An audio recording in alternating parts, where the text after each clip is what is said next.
देखो, अगर आपको क्लॉज को समझना है ना, तो उससे पहले आपको सेंटेंस समझना पड़ेगा। आप सोचेंगे कि जब क्लॉज को समझना है तो सेंटेंस की क्या ज़रूरत है समझने की। आपको 2 सेकंड बाद पता चलेगा कि क्लॉज समझना है तो सेंटेंस समझना क्यों ज़रूरी है। देखिए, सेंटेंस क्या होता है सबको पता है। A sentence is a group of words. Sentence जो होता है शब्दों का समूह होता है, विच जो मेक अ कंप्लीट सेंस, जो एक कंप्लीट सेंस कन्वे करता है, बोलता है, बताता है। ठीक है, मान लीजिए जैसे लिखा है दे आर बिजी नाउ, तो ये ग्रुप ऑफ वर्ड्स है और एक कंप्लीट मीनिंग दे रहा है कि कुछ लोग हैं जिनकी बात हो रही है वो बिजी हैं। Move on next. We are watching YouTube, हम लोग यूट्यूब देख रहे हैं। तो ये भी एक ग्रुप ऑफ वर्ड्स है और ये इसका भी मीनिंग क्या है, कंप्लीट है। आइए देखिए समझिए कि क्लॉज किसे कहते हैं।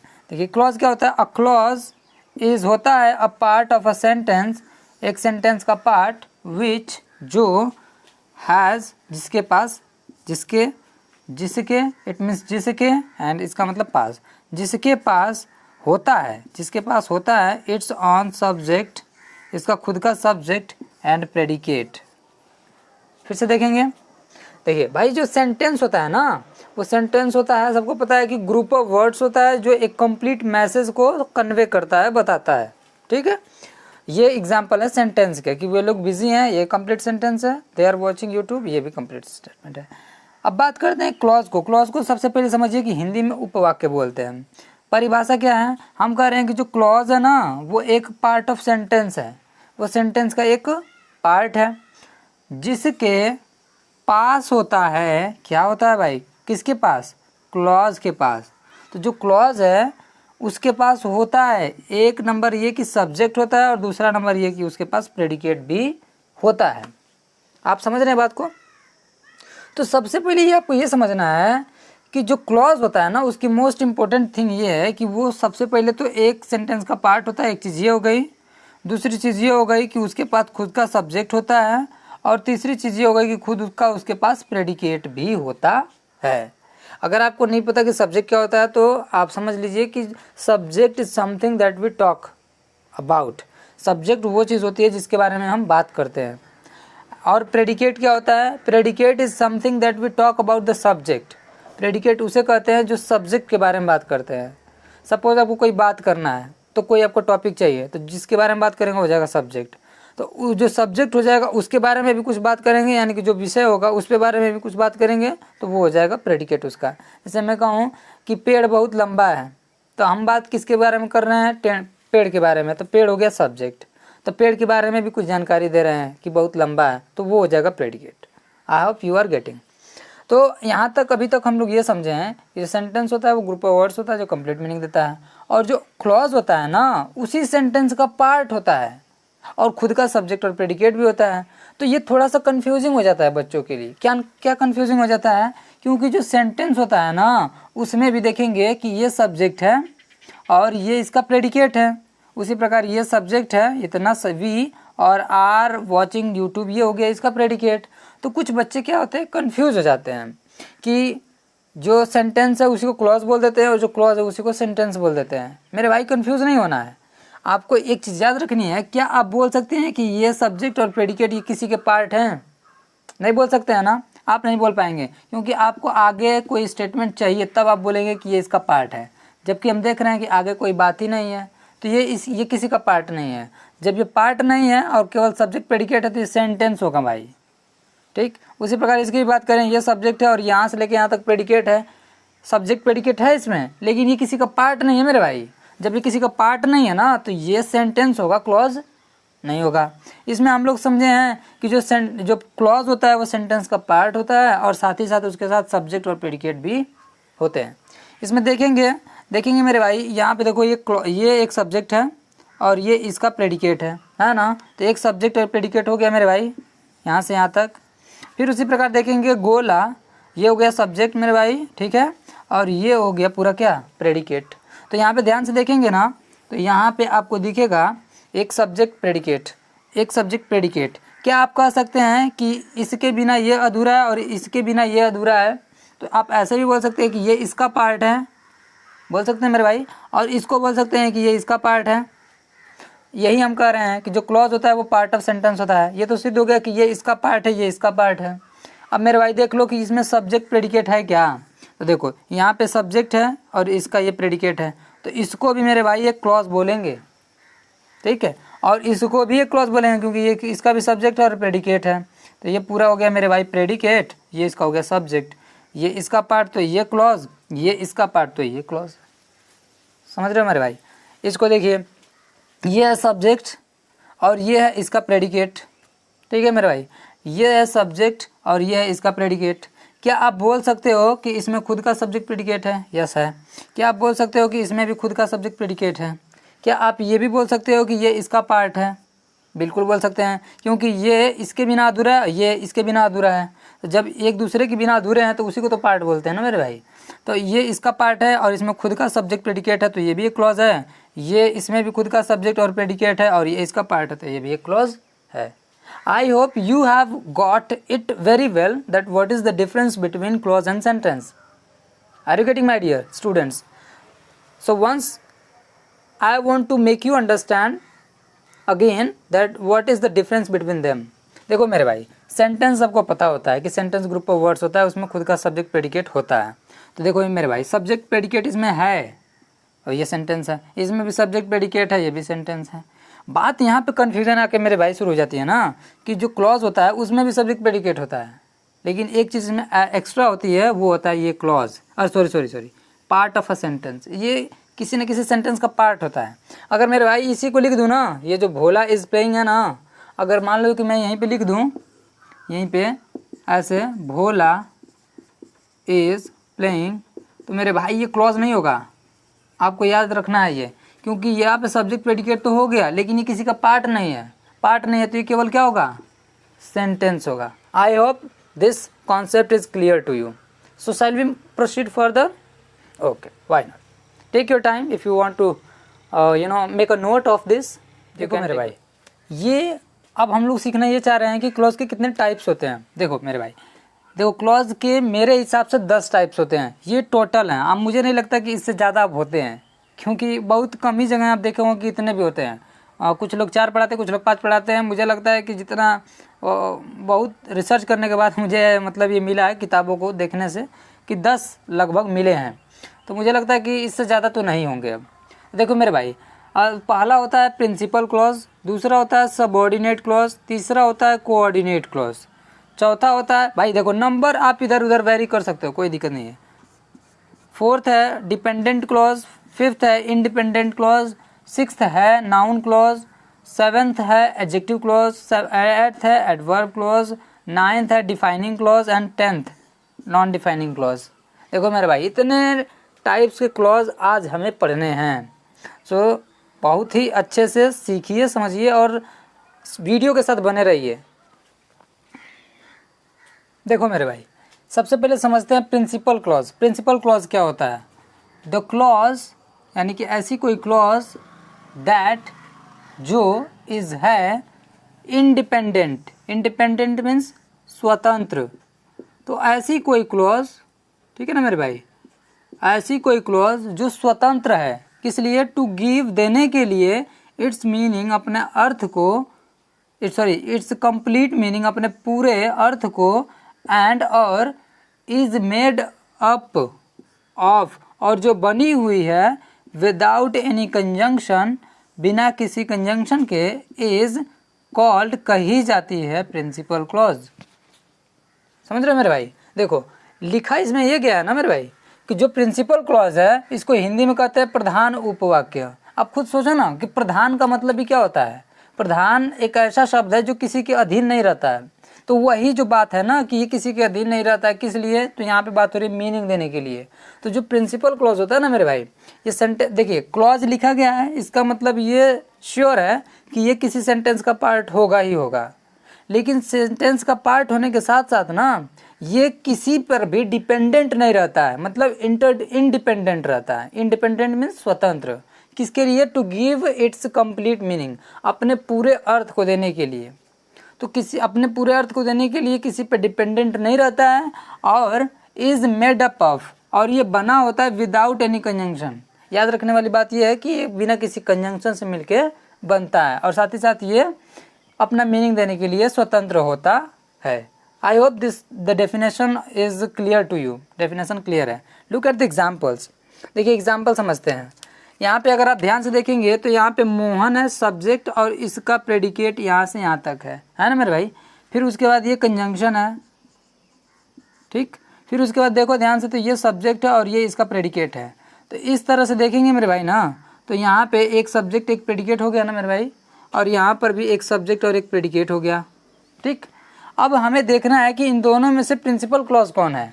तो मेरे भाई देखो, अगर सेंटेंस के बीच में कंजंक्शन है ना मेरे भाई, तो ये जो कंजंक्शन होगा ना ये इसके साथ होता है, ये कंजंक्शन इसके साथ होता है। आप सोचोगे कि मुझे कैसे पता चलेगा कि कंजंक्शन इसके साथ में है। देखो मेरे भाई होता क्या है ना कि आप इसमें क्वेश्चन करोगे कि पहले मीनिंग देखो, the Mohan top this year because he worked hard.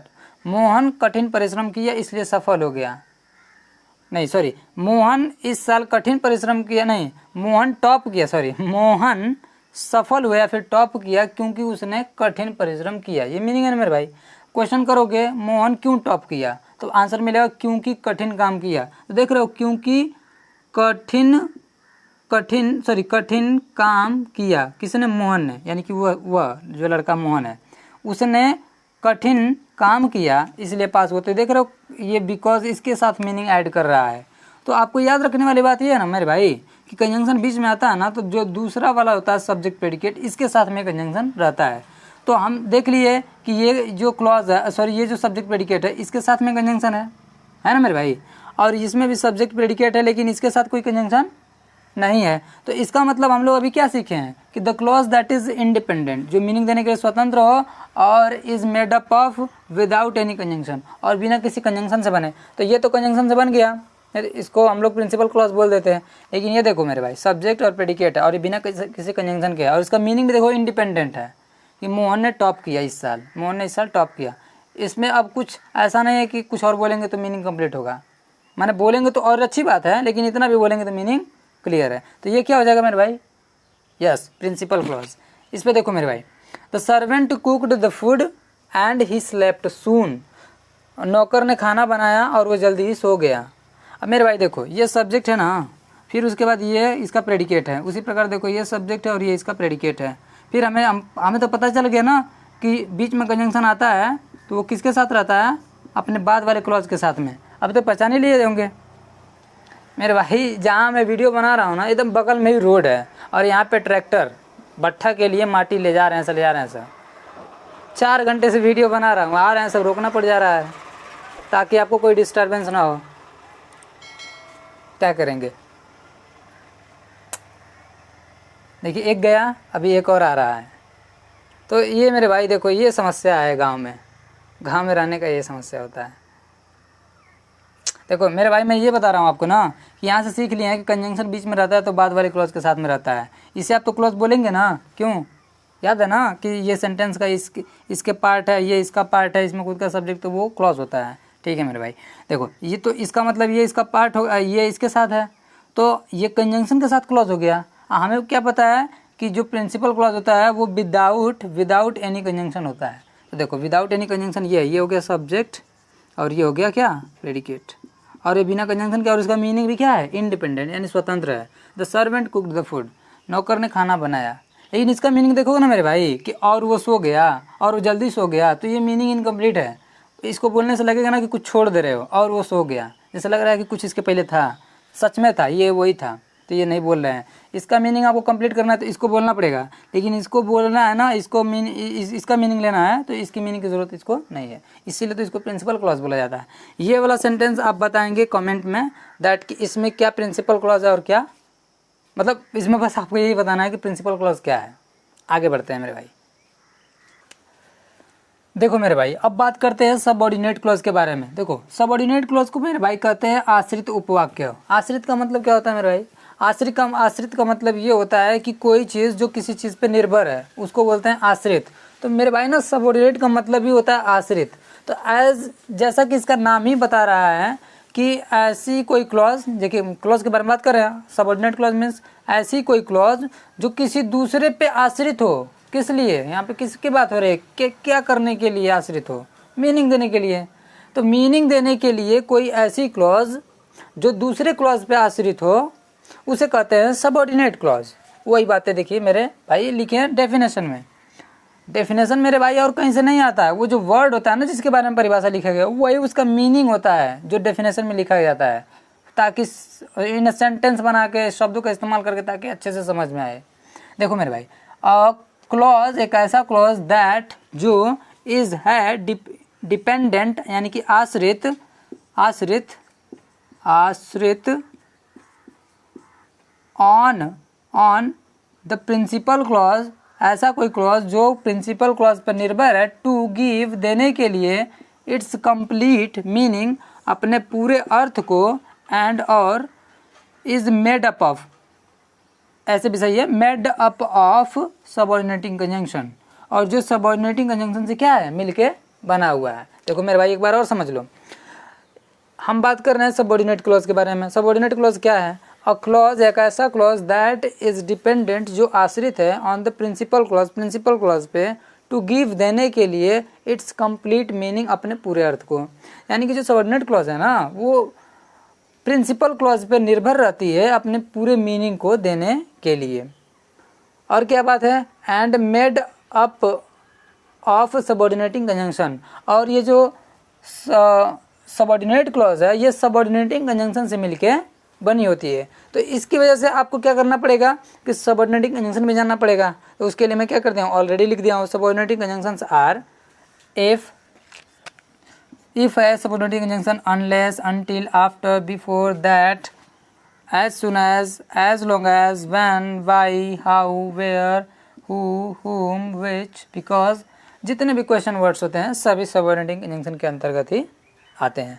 अब बात करते हैं मेरे भाई ना कि कैसे पहचानेंगे कि उसमें सबऑर्डिनेट क्लॉज है कि नहीं है। आसान है, ये दोनों चीज़ें क्लियर रहेंगी ना, परिभाषा भी और ये भी पता रहेगा कि वो क्लॉज किससे मिलके बनता है, दैट इज़ वेरी इजी।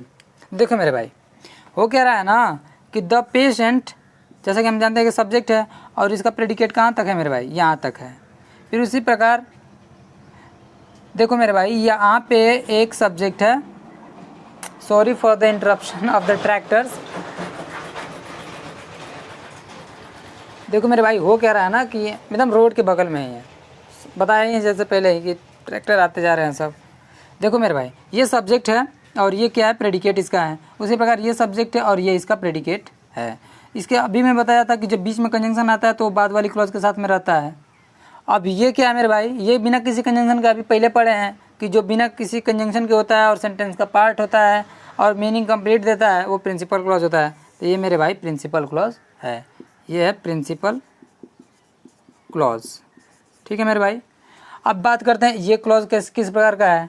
तो मेरे भाई ना ये जो कंजंक्शन है ये डिसाइड करता है कि ये किस प्रकार का क्लॉज है। मैं अभी क्या बताया हूँ कि ये जो बिफोर है, देखिए यहाँ पे है, बिफोर आता है किसके अंतर्गत, सबऑर्डिनेटिंग कंजंक्शन के अंतर्गत। और सबऑर्डिनेटिंग कंजंक्शन क्या करते हैं, मेड अप ऑफ, यानी कि जो सबऑर्डिनेटिंग कंजंक्शन होते हैं वो सबऑर्डिनेट क्लॉज बनाते हैं। तो बिफोर क्या है भाई, सबऑर्डिनेटिंग कंजंक्शन, और ये पहले से क्या है, क्लॉज है, क्योंकि सब्जेक्ट प्रेडिकेट है और इसका पार्ट है तो ये क्लॉज हो गया पूरा, ये क्लॉज है। और ये कंजंक्शन बता देगा कि ये कौन सा क्लॉज है। तो ये सबऑर्डिनेटिंग कंजंक्शन कहेगा कि अरे भाई तुम सबऑर्डिनेट क्लॉज बन जाओ क्योंकि हम आ गए हैं सबऑर्डिनेटिंग कंजंक्शन। तो ये कहेगा कि ठीक है भाई आ गए हो तो ये बन जाएगा सबऑर्डिनेटिंग क्लॉज। मुझे नहीं लग रहा भाई कोई डाउट होगा, आ जाओ इस पे देखो। देखो मेरे भाई ये सब्जेक्ट है, ये इसका वर्ब है और ये पूरा इसका क्या है भाई, प्रेडिकेट है। उसी प्रकार ये भी फिर की कंजंक्शन है और मेरे भाई देखो ये सब्जेक्ट है और ये क्या है, पूरा इसका ये पूरा प्रेडिकेट है। अब देखो मेरे भाई ये जो कंजंक्शन है जानते हो ना, बिल्कुल ये इसके लिए आता है। अब ये देखो एक सब्जेक्ट है और ये पूरा इसका प्रेडिकेट है और ये पूरा जो है क्या हम इसको इसका पार्ट बोल सकते हैं, बिल्कुल बोल सकते हैं। तो इसको एक क्लॉज बोल सकते हैं, बिल्कुल बोल सकते हैं, एक क्लॉज हो गया। और ये जो कंजंक्शन है कौन सा कंजंक्शन है मेरे भाई, सबऑर्डिनेटिंग कंजंक्शन है ना। सबऑर्डिनेटिंग कंजंक्शन कौन सा क्लॉज बनाता है मेरे भाई, सबऑर्डिनेट क्लॉज। तो ये हो गया सबऑर्डिनेट क्लॉज। देख रहे हो मेरे भाई, अगर एक बार में नहीं समझ में आ रहा ना दोबारा देखो 100% आ जाएगा, मैं गारंटी लेता हूँ। और ये मेरे भाई देखो आई नो द गर्ल, मैं उस लड़की को जानता हूँ। अभी इसमें किसी कंजंक्शन की ज़रूरत नहीं है ही नहीं। और ये क्या कर रहा है, अपना मीनिंग कंप्लीट दे रहा है। तो जो मीनिंग कंप्लीट देता है वो क्या होता है मेरे भाई, क्या बात है मेरे भाई, ठीक है प्रिंसिपल क्लॉज। ठीक, take your time my dear friends, देखिए मेरे भाई, अब समझते हैं कोऑर्डिनेट क्लॉज क्या होता है। तो सबसे पहले समझिए मेरे भाई ना, कोऑर्डिनेट क्लॉज की हिंदी क्या होती है। देखो, कोऑर्डिनेट क्लॉज को हिंदी में कहते हैं मिश्रित उपवाक्य। अब समझते हैं कि कोऑर्डिनेट क्लॉज की परिभाषा क्या होती है। देखो मेरे भाई, अ क्लॉज एक ऐसा क्लॉज दैट इज जो होता है इंडिपेंडेंट यानी स्वतंत्र होता है, टू गिव देने के लिए इट्स कंप्लीट मीनिंग अपने पूरे अर्थ को, and is made up of और बना होता है of coordinating conjunction. Coordinating conjunction से इज कॉल्ड कोऑर्डिनेट क्लॉज। समझे मेरे भाई, मैंने क्या बताया कि जो कोऑर्डिनेट क्लॉज होता है एक ऐसा क्लॉज होता है जो इंडिपेंडेंट होता है यानी स्वतंत्र होता है। किस लिए मेरे भाई? मीनिंग देने के लिए, और वो भी कैसा मीनिंग? Complete meaning. तो अपना कंप्लीट मीनिंग देने के लिए ना मेरे भाई ये इंडिपेंडेंट होता है यानी डिपेंडेंट नहीं होता है, स्वतंत्र होता है। तो देखेंगे कि जो प्रिंसिपल क्लॉज था वो भी ऐसे ही था कि जो प्रिंसिपल क्लॉज था वो भी मीनिंग देने के लिए कंप्लीट ही था। तो दोनों में अंतर क्या है? तो दोनों में अंतर मेरे भाई ये है ना कि and it is made up of coordinating conjunction. ये कोऑर्डिनेटिंग कंजंक्शन से मिल के बना होता है और वो बिना किसी कंजंक्शन के मिल के बना होता है। फिर भी दोनों में सिमिलरिटी ये है कि दोनों कंप्लीट मीनिंग अपना दे देते हैं। Is called coordinate clause. अब देखो मेरा भाई, मैं बोल रहा हूँ कि कोऑर्डिनेटिंग कंजंक्शन से मिलके कोऑर्डिनेट क्लॉज बनता है, कोऑर्डिनेट क्लॉज। तो कोऑर्डिनेटिंग कंजंक्शन आपको समझना पड़ेगा। तो देखो मेरे भाई, होता ये है ना कि गिने चुने होते हैं कोऑर्डिनेटिंग कंजंक्शन। एक होता है फॉर, एंड, नॉर, बट, और, येट, सो। ये ही गिने चुने 7 होते हैं और इसके अलावा कोऑर्डिनेटिंग कंजंक्शन नहीं होते हैं मेरे भाई, ये समझ लो। इनको याद करने का एक तरीका होता है मेरे भाई कि आप याद कर सकते हैं इनके शॉर्ट फॉर्म से, माने कि जो पहला इनिशियल जो लेटर है एवरी वर्ड का उसको लिख सकते हैं ऐसे। तो आपको मिलेगा कि आप फैन बॉयज़ एक वर्ड मिल जाता है एक जैसे। तो इसकी मदद से आप याद रख सकते हैं कि कंजंक्शन कितने होते हैं फैन बॉयज़, और आपको मतलब कोई भूलेंगे भी नहीं। इतना समझ में आया भाई? अब देखो होता क्या है भाई कि ये आपको समझना है कि मतलब आप चलिए ये समझते हैं कि कैसे पहचानेंगे कि कोऑर्डिनेट क्लॉज है कि सबऑर्डिनेट क्लॉज है कि प्रिंसिपल क्लॉज है, क्योंकि हम लोगों ने क्या कर लिया, तीनों को पढ़ लिया है। देखिए सबसे पहले देखते हैं, जानते हैं कि ये तो सब्जेक्ट, ये इसका प्रेडिकेट, तो इसको इतने का पार्ट बोल सकते हैं ना, तो इसको एक पूरी क्लॉज बोल सकते हैं। उसी प्रकार देखें तो ये सब्जेक्ट है और ये पूरा प्रेडिकेट है, तो ये इसका पार्ट है, ये इसका पार्ट है, और इसमें खुद का सब्जेक्ट प्रेडिकेट, इसके में भी खुद का सब्जेक्ट प्रेडिकेट। तो ये भी एक क्लॉज, ये भी एक क्लॉज। अब कैसे पता चलेगा कि कौन सा क्लॉज किस टाइप का है? तो ये जो कंजंक्शन है बीच में तो इसके लिए है, और ये कौन सा है?